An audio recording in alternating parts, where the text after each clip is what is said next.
Today we're going to show you a basic vac dressing change. Make sure that you have all the proper supplies. As you can see here, we have some skin prep. We also have adhesive remover. Here we have white foam, and then we have our traditional vac therapy kits with Granufoam. So the difference here between our Granufoam and our white foam, your white foam is going to be a denser, stronger material that's used in tunnels and undermining, can also be used over grafts. So first up, we're going to go ahead and grab the appropriate kit. Make sure that you take your Tegaderm drape here, and what we're going to do is go ahead and cut straight down the middle. And this is going to give you quick access to these drape pieces so we can simply and quickly move through the dressing application. I like to go ahead and cut rectangles, and that way I have my pieces all ready and cut out for the application. So there are several techniques when starting the wound vac. I like to protect the peri-wound skin. What you're going to want to do is go around the edges with your skin prep. Make sure everything is nice and protected with a good quality skin prep. We're going to take our Tegaderm drape, and what you're going to do is basically cover the wound with drape. Pull off your 1, 2, and blue. And then let's go ahead and do a bridge here. Since this patient is presenting with 2 wounds, we'll go ahead and pre-drape all of the good skin. We want to make sure that black foam never touches good skin. So if you're doing a bridge, just want to make sure that everything is nice and protected. That black foam will contain all the edema, all the interstitial fluid is going to be flowing from one wound to the next. So very important that we're pre-draping and protecting that good skin. So now that everything is nice and covered up, you can go ahead and pinch the drape and cut an opening to where we're going to put foam into the body. Take your glove finger and roll back the edges. As you can see here, pinch and cut.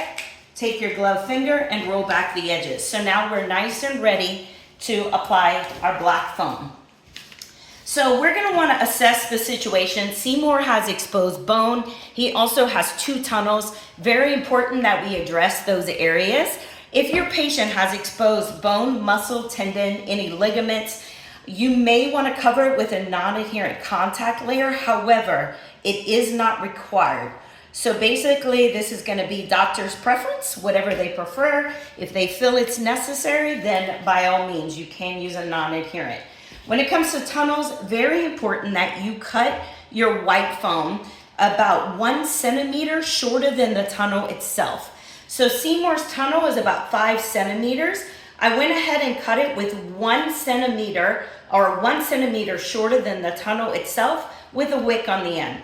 What that does is it's going to allow the body to approximate and really scoop in that white foam, getting negative pressure all the way to that distal end, but not overly packing the tunnel. This is very important.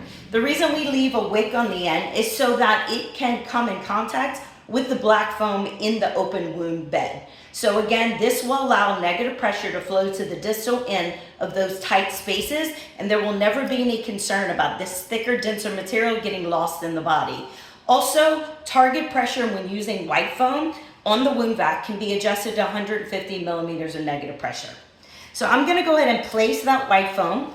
There are 2 tunnels in this Seymour. So we're going to go ahead and cut that, as I mentioned, 1 centimeter shorter than the tunnel itself, and go ahead and leave a wick on the end. Now I'm going to go ahead and dress the wound. So it's important that we fluff it, don't stuff it. You don't want to put too much foam in the body, but just enough to come in contact with all aspects of the wound bed. So I'm going to go ahead and put our black foam in there, just enough. Sometimes you want to have like a 1 centimeter extension because when the vac turns on, it's going to suck everything down. Go ahead and dress the small wound as well. Just get enough foam in there, fluff it, don't stuff it. And then now we need to have a bridge that travels from one aspect to the other. I like to take my foam kit and go ahead and just cut right on the edge and create a little pathway for that negative pressure to flow, also known as a bridge. So we're going to go ahead and cut a piece Something else I like to do is go ahead and tuck that bridge in there. That way it doesn't pop out, and do the same on this end, and then reapply that foam. Another thing to consider is this patient is going to be laying on his backside. Since he has wounds on his trunk, on the backside, we're gonna wanna bridge over to a more comfortable part of the body.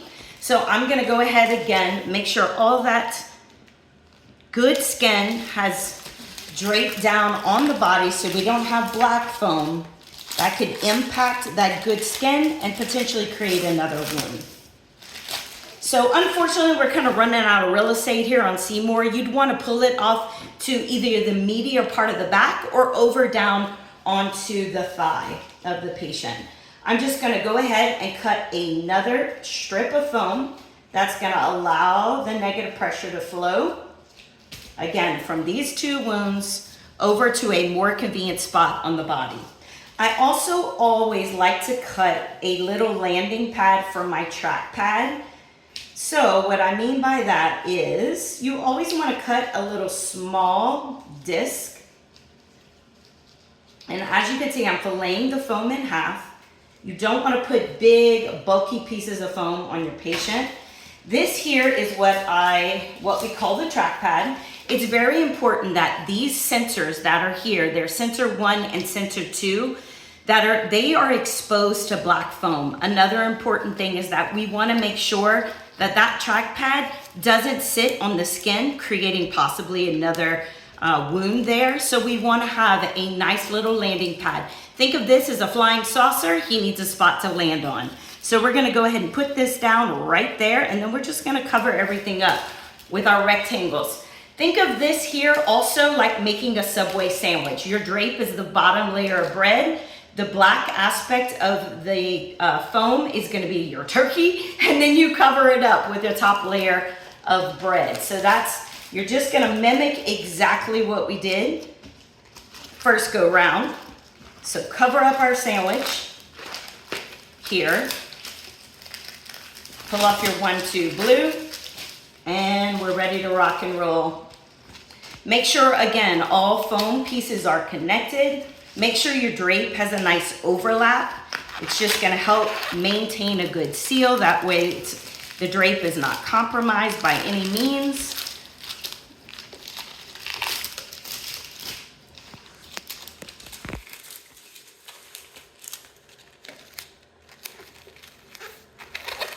And then just make sure everything's nice and sealed up.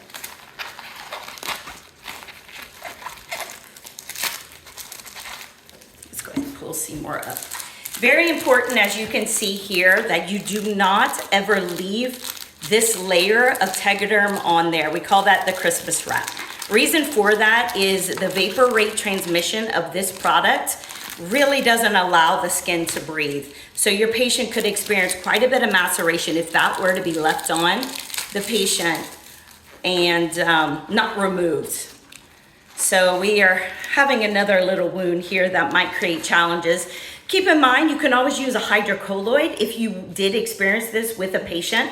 Let's say the orders for this product was something totally different. You can put a strip of hydrocolloid right here, and basically that would just isolate the part that you needed to vac. If you notice here, we also used a piece of hydrocolloid on the patient there as well to keep a nice seal. Moving to the very end, once you get to the end of the dressing, you're gonna wanna open that hole. As I mentioned, we wanna cut a hole that is gonna allow those little sensors to have access to the black foam. My recommendation is a quarter size or bigger. We are now saying cut it almost an A-OK size. That is gonna allow really nice access to the sensors and the black foam, allowing the good negative pressure to truly get to the wound site, as well as managing that exudate really well.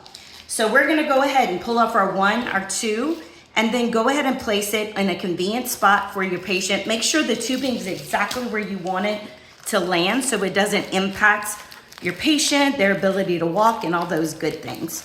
So we're gonna go ahead and put that track pad down, and then now we can connect it to the wound vac and start up vac therapy. Keep in mind, if white foam is being used in the wound bed, you wanna bump up the target pressure on the wound vac to 150 millimeters of negative pressure. Go ahead and turn on your wound vac. And it's very important that you kind of go around the edges. Let's get this blue tab off. Go around the edges and make sure that it's nice and secure. Start up your wound vac. Make sure your clamps are open.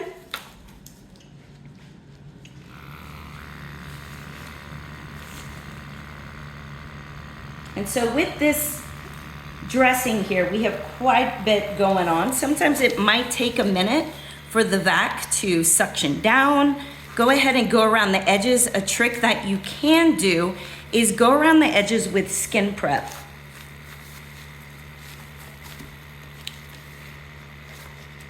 This is a tricky spot right there.